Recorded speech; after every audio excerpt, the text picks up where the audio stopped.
Mercredi 12 mai les amis, salut à tous, j'espère que vous êtes en forme ou que vous soyez bienvenus comme d'habitude à la maison dans mon petit bureau pour ce Point Média épisode 105 sur YouTube. En toile de fond aujourd'hui, le match demi-finale de Coupe de France entre Montpellier et le Paris Saint-Germain, on va en parler, mais en attendant, la carrière de Pep Guardiola. Sacré champion hier avec Manchester City, 31 titres en 12 ans, vous pouvez l'imaginer, il est à la une de toute la presse anglaise, la presse générale comme la presse spécialisée et notamment celle de Manchester. Le bleu-azur de City qui trône absolument partout. Il l'a annoncé. Cela a peut-être été le titre le plus dur pour l'instant. Sur les 4 dernières saisons, 3 titres pour Manchester City. Il a été sacré alors même qu'il n'a pas joué. United a perdu hier soir face à Leicester à domicile. 2-1 contre les hommes d'Ole Gunnar Solskjaer. Plus de points possibles pour attraper Manchester City. Sacré donc champion. Regardez encore ici la presse avec tous ces jeux de mots. Le City Hall ou encore là à la place de Thanks a lot. Merci beaucoup, un Manx-a-lot et le peuple de City qui remercie bien entendu Pep Guardiola. Une carrière absolument incroyable, 31 titres en 12 ans. Regardez, avec Barcelone, ça nous fait du 14 ici. Avec le Bayern Munich, ça nous en fait 7 et avec Manchester City, ça nous en fait 10. 31 titres, il peut maintenant se préparer tranquillement pour la finale de Ligue des Champions face à Chelsea de Thomas Tuchel. Autre champion hier, c'est au Portugal et Lies. Scène de liesse absolument partout parce que le Sporting a été sacré champion. 19 ans d'attente. 19 ans d'attente pour le Sporting Lisbonne. Le cœur formateur, vous le savez, de Cristiano Ronaldo. La presse sportive là aussi, comme la presse générale. Un coach sur le devant de la scène, c'est Amorim. Un nom qui va résonner, ça c'est sûr, durant l'été prochain. Sacré champion, le Sporting Portugal. Voilà qui fait plaisir également du côté du peuple portugais. Je vous emmène maintenant en Italie avec l'information forte, prioritaire. C'est fini les amis. Buffon quitte la Juventus de Turin avec un adieu amer, de l'amertume. On sait que la Juve est en plein trouble, vous le savez, pas qualifié pour la prochaine Ligue des Champions. Il reste encore une chance infime, les troubles en coulisses également. Gigi Buffon dit adieu à la Juve. Regardez, c'est vraiment la une de toute la presse, en page intérieure également. C'était venu le temps d'arrêter. Alors qu'on retrace toute cette carrière passée du côté de la Juve, on va prendre le temps de regarder tout ça.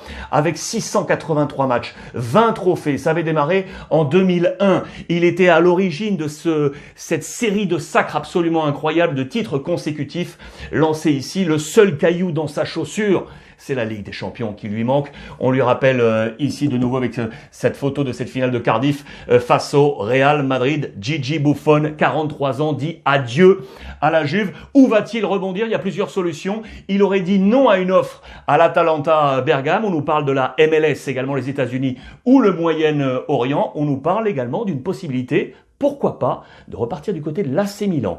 Être une doublure du côté de l'AC Milan, c'est une affaire à suivre. En tout cas, Gigi Buffon dit adieu à la Juve. La Juve qui va jouer ce soir. Match très important, vous l'aurez compris, pour la qualification européenne. C'est aller sur la pelouse de Sassuolo avec un autre coach qui marche bien, le coach de Zerbi. On est là pour une opération à la relance, opération d'orgueil. Attention à Cristiano, on en a déjà parlé. Il est en phase d'isolement. Il n'est plus dans ce groupe. Il manque de cet aspect de leader qu'on attendait à son arrivée à la Juve. C'est une nouvelle fois un papier avancé. La Juve en difficulté attendue ce soir. En parlant de l'avenir de Pirlo, vous le savez, ça aussi je vous ai montré ça hier. On parlait d'Allegri et de Zizou. Du coup aujourd'hui dans la presse espagnole, on fait un écho, une résonance à ce que nos confrères italiens ont avancé hier. Regardez, c'est dans les colonnes de Marca aujourd'hui. La Juve qui ouvre la voie Zidane. Et si Zizou retournait à la Juve après y avoir été joueur, cette fois en tant qu'entraîneur. Je vous fais une petite parenthèse pour vous dire que Sergio Ramos, la prolongation de contrat avec le Real Madrid, ça passe pas du tout.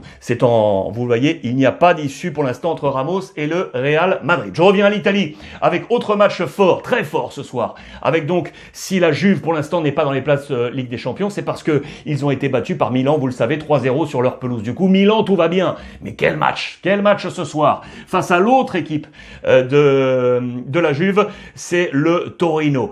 Gros match, pourquoi? tutti in goal. Ces deux équipes sont les équipes les mieux armées sur le plan offensif. Je vous montre ça, c'est un classement qui figure ici. Le Torino est la formation qui dispose de 17 buteurs différents. 17 buteurs différents, il n'y a pas mieux aujourd'hui en Serie A avec l'Udinese. Milan, 16 buteurs différents. Voilà deux forces offensives qui vont s'affronter ce soir alors qu'on nous présente le nouveau maillot. Allez jeter un coup d'œil sur l'ensemble des réseaux sociaux pour voir le nouveau maillot de l'AC Milan. Buteur, oui, mais pas de Ibra. Vous le savez, c'était l'inquiétude hier. Inquiétude qui est d'autant plus forte aujourd'hui avec ce papier. Il ne sera pas là pour ce match face à l'Atalanta. Et attention, parce que je vous l'ai dit, la Suède est inquiète et attend quel sera le verdict de la blessure. Une nouvelle fois, la jambe gauche avec le genou, toutes les blessures ici sur cette jambe, plus la Covid, ont fait état de tous les matchs manqués par Zlatan Ibrahimovic cette saison sous le maillot de l'AC Milan. Autre match fort aujourd'hui en Italie, ça j'adore. Regardez, l'Inter champion qui reçoit l'AS Roma avec l'ombre de José Mourinho qui plane, bien entendu, au-dessus de Fonseca puisqu'il va lui succéder au coach portugais de l'AS Roma, mais également une ombre sur Conte. On est à la chasse au record du côté de Conte sous l'Inter. Vous le savez que Mourinho, qui a gagné la Ligue des Champions, est un homme ultra reconnu à l'Inter et Conte veut inscrire son nom en lettres d'or avec ce titre de champion. Et là, on nous avance différentes stats. Il s'avère, c'est vrai, que Conte, regardez sur le plan offensif, dispose d'une équipe plus forte, qui capitalise davantage. Regardez, avec 73 matchs, 160 buts, soit une moyenne de 2,19 de buts marqués. Il s'inscrit dans les records, vous le voyez, de l'histoire de l'Inter, et Mourinho est derrière. 76 matchs, 145 buts, avec une moyenne à 1,91. Il est devant le père Conte. Ce ne sont que des chiffres, bien évidemment, mais les Italiens adorent ça dans ce tabloïd des records. On file maintenant en Espagne. En Espagne, parce qu'hier soir, patatras pour le FC Barcelone qui avait les cartes en main, les amis. Le Barça était sur la pelouse de la communauté valencienne face à Levante. Résultat, 3 buts partout alors que le FC Barcelone menait 2-0. Le FC Barcelone a mené 2-0 pour finalement concéder le point du match nul, 3 buts partout. Regardez la rage de Ronald Koeman. On le symbolise à la une de Sport. On a jeté la Liga, jeté par la fenêtre. On le symbolise parce qu'il va être en ballottage maintenant très certainement défavorable.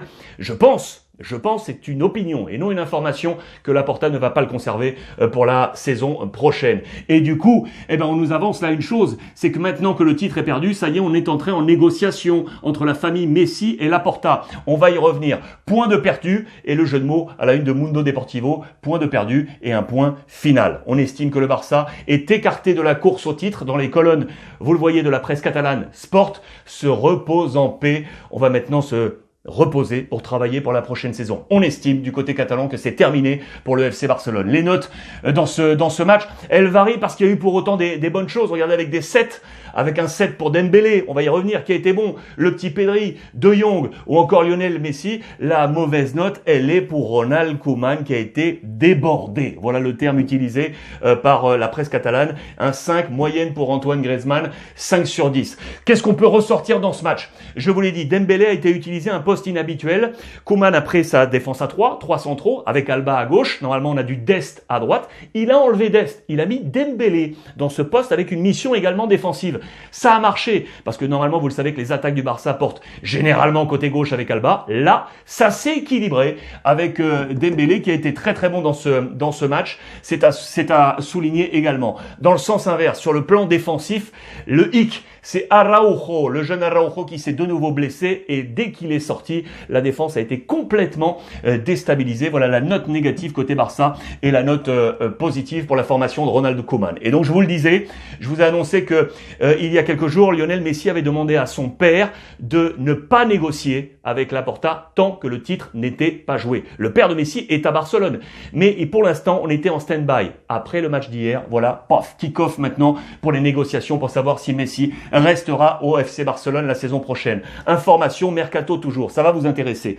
Pjanic, arrivez-vous vous en souvenez dans un troc avec la Juventus de Turin, avec le joueur Arthur. C'est un nouveau troc qui se décide, mais cette fois avec Chelsea, car le FC Barcelone serait intéressé par l'international italien Jorginho, autre milieu de terrain. Pjanic prendrait la direction de Chelsea et Jorginho la direction du FC Barcelone. C'est l'amorce peut-être d'une nouvelle négociation côté Barça. Regardez la une encore pour vous voir que on dit que uno menos, un en moins.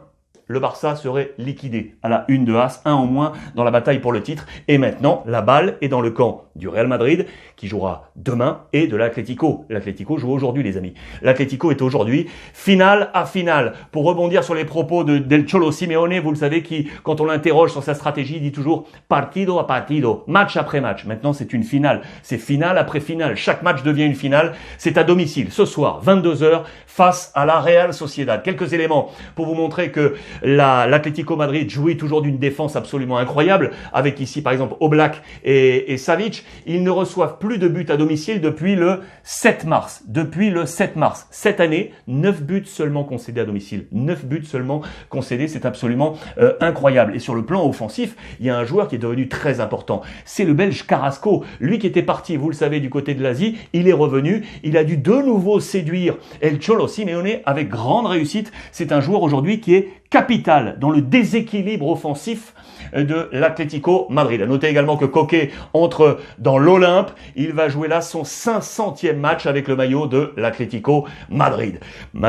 L'Atlético va donc jouer ce soir. Le Real jouera, vous l'aurez compris, demain. Je vous l'ai annoncé sur la pelouse de Grenade. Attention, parce qu'il y a de nouveau de gros problèmes défensifs pour Zinedine Zidane. Gros doute sur l'ami Odriozola qui est pas sûr de jouer. Duda en plein doute. Et regardez ce tableau. C'est pour vous montrer que sur les 8 derniers matchs, Zizou n'a jamais pu aligner à 2 reprises consécutivement la même défense. C'est toujours le même problème défensif cette saison. Plus de 50 blessures, vous le savez, dans l'effectif du Real Madrid. La dernière en date, et ça, elle n'est pas bonne pour nous, Français. Regardez, Mendy dit adieu à la Liga, mais également, les amis, à l'Euro. C'est terminé. Ferland Mendy ne disputera pas l'Euro, vraisemblablement, c'est terminé.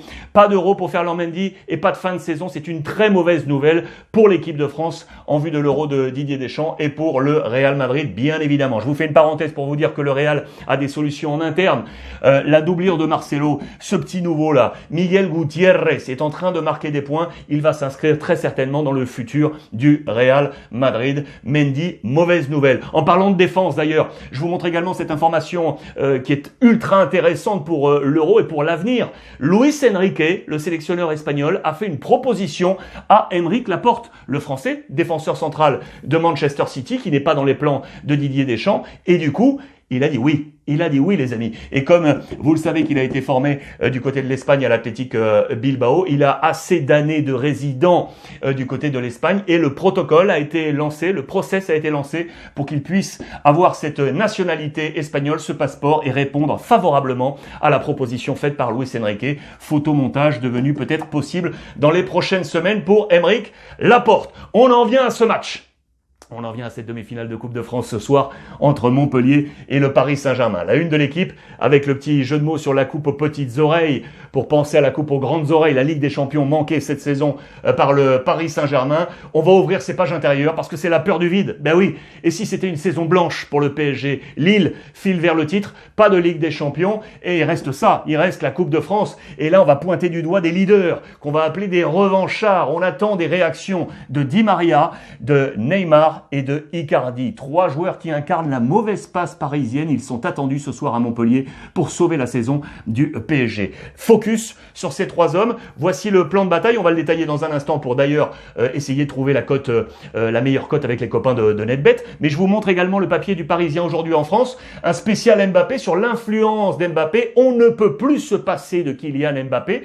C'est démontré et notamment en chiffres. Regardez, numéro 1 ici, avec 3381 minutes. Kylian Mbappé est le joueur de champ le plus utilisé cette saison par le Paris Saint-Germain. Il a participé à 43 des 53 matchs possibles, toutes compétitions confondues, du PSG. 72%, ce chiffre de 72, c'est que lorsque Kylian Mbappé est titulaire, 72% de victoire. Titulaire, 72% de victoire. Quand il n'est pas titulaire, ça chute à 54%. 72, 54. Toujours en faveur de Kylian Mbappé. Et enfin, regardez ça, ce 80 ici, 37 buts, 10 passes décisives. Il est impliqué sur un but toutes les 80 minutes. Impliqué sur un but toutes les 80 minutes. Dépendance Kylian Mbappé pour ce match ce soir entre Montpellier et le Paris Saint-Germain. Voici le plan de bataille probable. Je vous rappelle que pas de Marco Verratti du côté du Paris Saint-Germain qui est suspendu, tout comme Herrera. Voici le plan. On aurait donc du Navas, Marquinhos, Diallo, Becker, Florenzi, Gay, Paredes, Mbappé, Neymar, Di Maria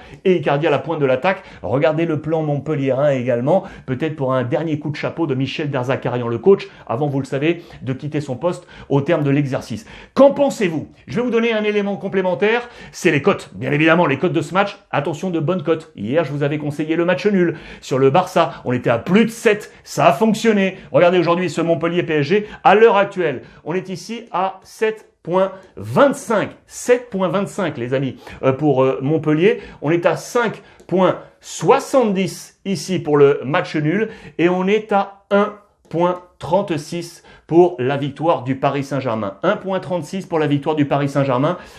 Ou mettre une petite pièce. Les cotes sont intéressantes. Pourquoi pas aller jouer de nouveau celle-ci ici avec le match nul à 5,70. N'oubliez pas les amis, si vous voulez parier pour la première fois, vous pouvez le faire avec NetBet. Si vous n'êtes jamais rentré sur cette plateforme, venez avec ce code promo Ruiz Club. On vous offre pour votre premier pari 160 €, 150 plus 10 de free bet. Et n'oubliez pas que si vous êtes également sur le continent africain, c'est également possible. Pour ces 12 pays, un code spécifique avec le même code promo Ruiz Club offert 50% de bonus sur votre premier dépôt. Je vous laisserai de nouveau les liens directs pour accéder à ces promotions avec les copains de NetBet. Match donc ce soir. Je voulais terminer cette édition avec ce grand monsieur Andrés Iniesta et ce Happy Birthday hier. Il a fêté ses 37 ans et le même jour, son club du Vissel Kobe lui a proposé 2 années supplémentaires de contrat. Il va finir une carrière absolument incroyable. 37 ans.